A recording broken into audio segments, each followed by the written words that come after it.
Salam pemirsa, dimanapun Anda berada, adalah satu sukacita tentunya kita dapat kembali bertemu untuk mempelajari kebenaran firman Tuhan melalui buku pelajaran sekolah sahabat kita, di mana sepanjang satu kuartal ini kita membahas dari buku Injil Matius. Biarkanlah pada hari ini kita kembali menggali apa yang Matius ingin sampaikan kepada kita untuk kita dapat mengerti mengenai karakter Yesus yang merupakan suatu pelajaran untuk memberikan gambaran di dalam kehidupan kita, agar kita juga hari demi hari memiliki karakter sebagaimana karakter Kristus, dan dengan demikian kita dapat menjadi terang untuk memberikan suatu teladan kepada orang-orang yang berada di sekitar kita. Dan jangan lupa siapkan juga Alkitab berada dekat kita, sehingga kita juga dapat membaca secara pribadi ayat-ayat yang kita akan bahas dalam pelajaran hari ini.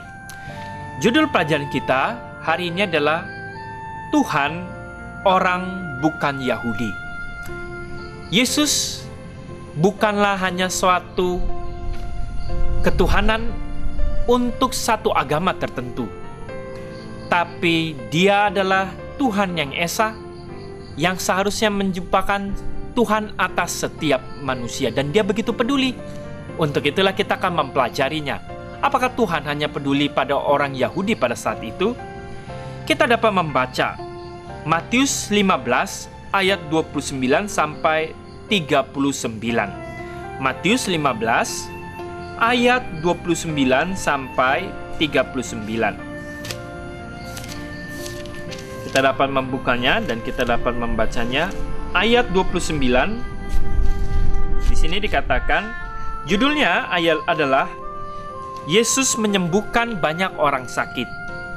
Setelah meninggalkan daerah itu, ayat 29, Yesus menyusur pantai Danau Galilea dan naik ke atas bukit lalu duduk di situ.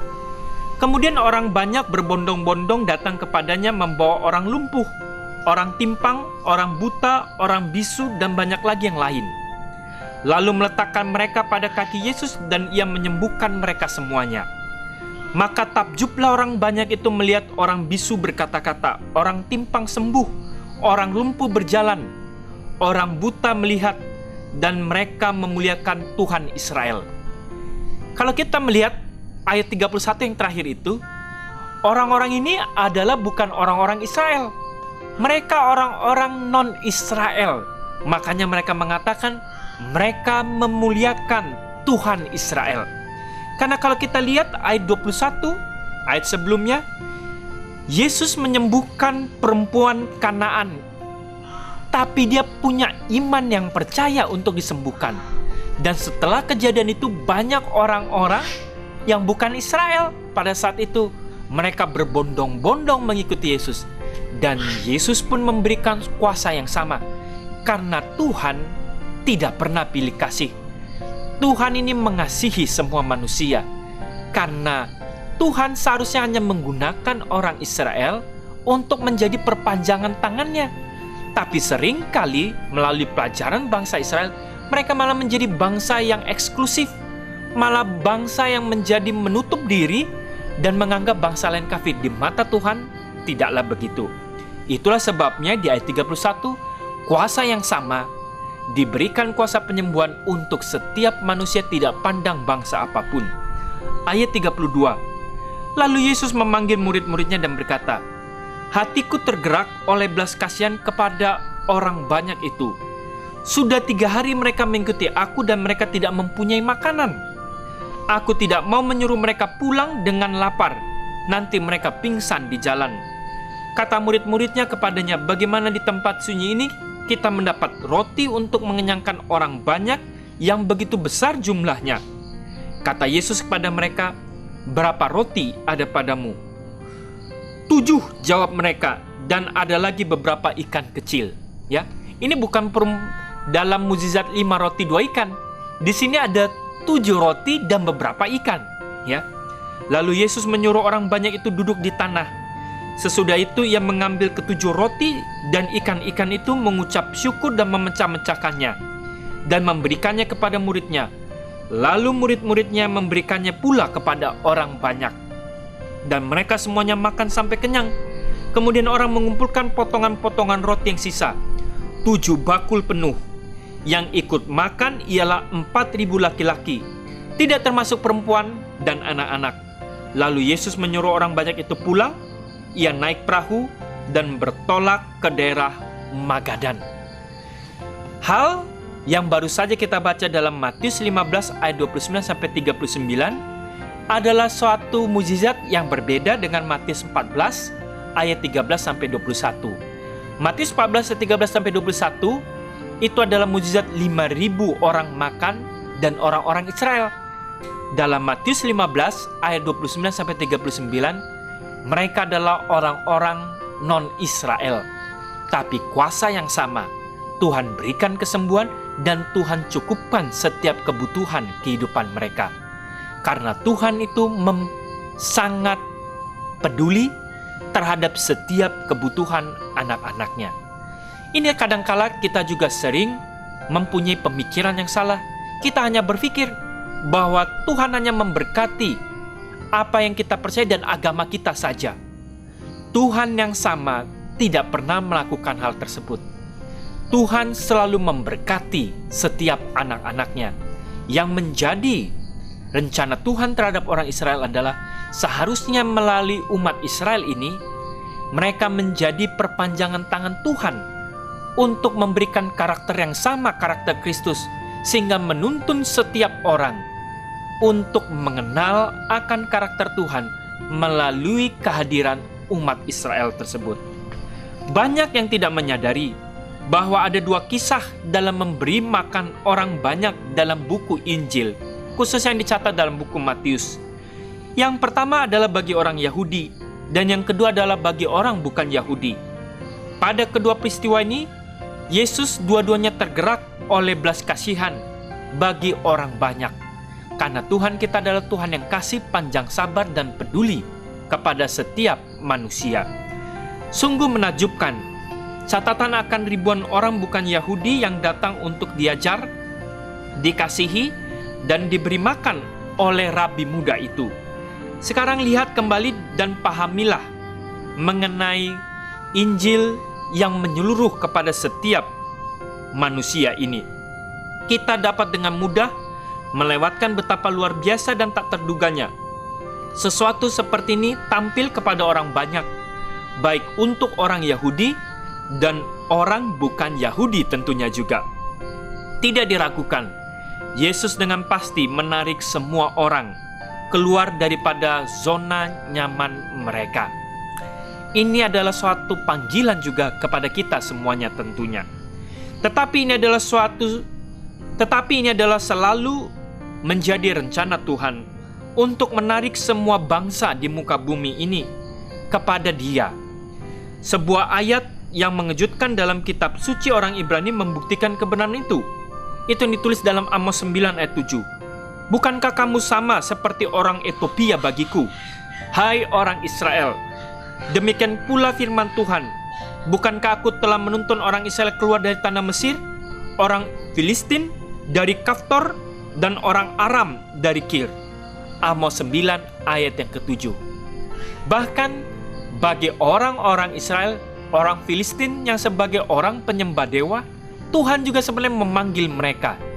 Di mata Tuhan, Tuhan ingin memanggil setiap anak-anaknya untuk mengerti dan memperoleh jalan yang lurus, sebagaimana terang yang Ia ingin sampaikan kepada setiap penduduk dunia ini. Apakah yang Tuhan katakan di sini? Bahwa Ia tertarik pada bukan hanya masalah bangsa Israel, tetapi semua bangsa. Untuk itulah Yesus hadir, untuk memberikan contoh di dalam kemanusiaan.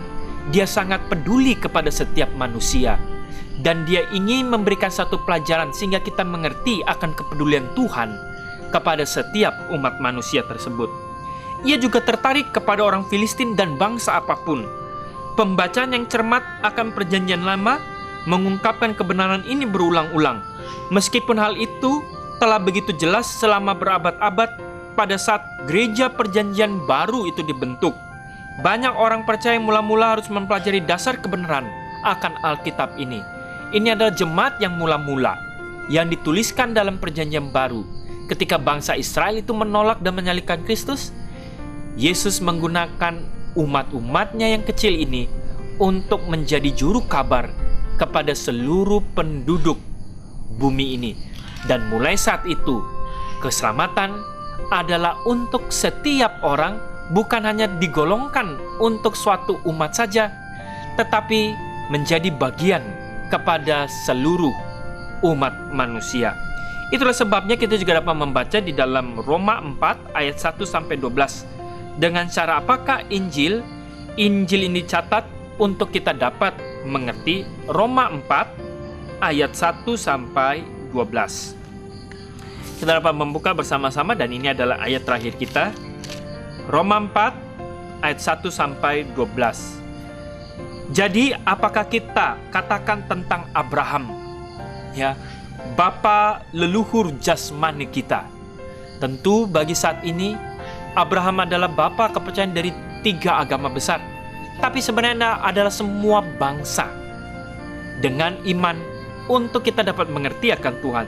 Sebab jikalau Abraham dibenarkan karena perbuatannya, maka ia beroleh dasar untuk bermegah, tetapi tidak di hadapan Tuhan.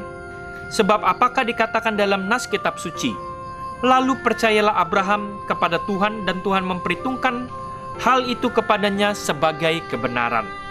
Kalau ada orang yang bekerja, upahnya tidak diperhitungkan sebagai hadiah, tetapi sebagai haknya. Tetapi kalau ada orang tidak bekerja, namun percaya kepada Dia yang membenarkan orang durhaka, imannya itu diperhitungkan menjadi kebenaran. Seperti juga Daud menyebut berbahagia orang yang dibenarkan Tuhan bukan berdasarkan perbuatannya. Berbahagialah orang yang diampuni pelanggaran-pelanggarannya dan yang ditutupi dosa-dosanya. Berbahagialah manusia yang kesalahannya tidak diperhitungkan Tuhan kepadanya.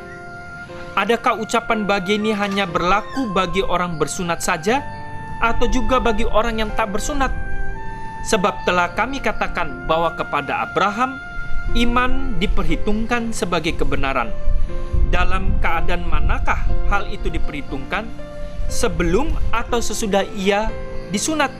Bukan sesudah disunat, tetapi sebelumnya Abraham telah diperhitungkan kebenarannya. Dan tanda sunat itu diterimanya sebagai meterai, ya.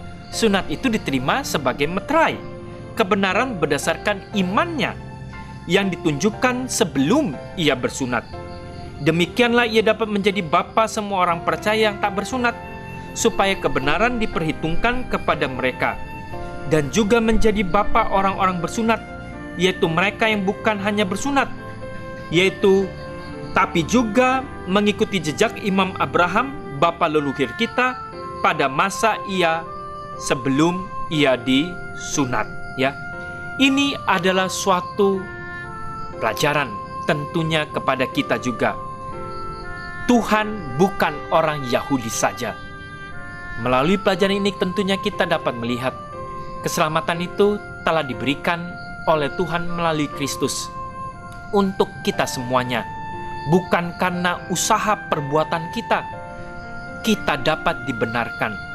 Tetapi semasih kita berdosa, Tuhan telah mengaruniakan suatu kasih karunia untuk keselamatan. Dan itulah sebabnya Dia melalui Kristus menjadi suatu jalan keluar untuk melepas setiap permasalahan daripada dosa kita. Tentu dengan kasih karunia itu kita menjadi penuh sukacita atas kasih karunia yang diberikan cuma-cuma tersebut. Dan Dia memberikan setiap perintah-perintahnya untuk menjadi meterai kepada kita. Begitu juga dengan Abraham. Tuhan mengatakan sebagai tandanya engkau disunat, itu menjadi meterai, mengucapkan terima kasih sebagai meterai bahwa saya adalah anakmu. Begitu juga dalam kehidupan kita tentunya. Kita menuruti Tuhan adalah sebagai meterai kita untuk mengikuti setiap perintah-perintahnya, karena kasih karunia yang Tuhan telah berikan menjadi tanda bagi kita, suatu hal yang penuh sukacita untuk kita mengikuti setiap perintah-perintahnya. Dan biarkanlah melalui pelajaran kita kali ini kita kembali diingatkan, setiap perintah yang Tuhan katakan itu bukan hanya untuk agama tertentu, karena Tuhan adalah Tuhan untuk setiap orang, sebagaimana Dia gambarkan melalui kebenaran Alkitab ini. Sejak perjanjian lama sampai perjanjian baru, Tuhan selalu menyatakan, "Aku adalah Tuhan untuk setiap orang." Biarkanlah melalui pelajaran ini menjadikan suatu pelajaran Tuhan yang mengasihi setiap manusia.